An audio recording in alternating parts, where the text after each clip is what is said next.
अस्सलाम वालेकुम। वालेकुम सलाम जी, कौन सा जनाब? ये फतावा ऑनलाइन से बात कर रहे हैं जी। अच्छा, ये तो मेरा एक सवाल है मौलाना साहब से। जी फरमाइए। ये जो दाढ़ी रखना है, ये सुन्नत है या फर्ज है? दाढ़ी के बारे में जो लोग कहते हैं कि ये सुन्नत है, उनका माना ये नहीं होता कि ये लाजमी नहीं है। वो कहते हैं कि ये कुरान में हुक्म नहीं है, सुन्नत में। जैसे खतने का हुक्म, कई चीजें हैं कि वो कुरान में नहीं बयान हुई, ये रसूलुल्लाह ने बयान की है, इस लिहाज से तो उनको सुन्नत कह देते हैं। मगर उनका दर्जा क्या है, ये नहीं होता कि वो घटिया चीज है। एक सुन्नत है जो हम फकीह लोग बोलते हैं कि सवाब का काम है, कर ले ठीक है, ना करे तो कोई बात नहीं, ये उस दर्जे की बात नहीं होती। सिर्फ सबूत की बात होती है कि इसका सबूत कुरान में नहीं, रसूलुल्लाह के इरशाद में है। इसका दर्जा मेरे भाई पता चलता जब आपने हुक्म दिया कि दाढ़ियां बढ़ाओ, आर्डर भी है।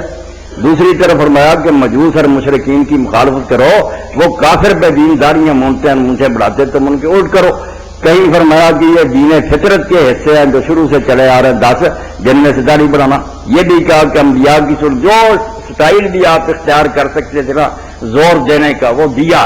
इतना लाजमी और जरूरी हुक्म है कि कोई उम्मत का आलम और फकीह नहीं कहता कि दाढ़ी मुंडाना जायज है।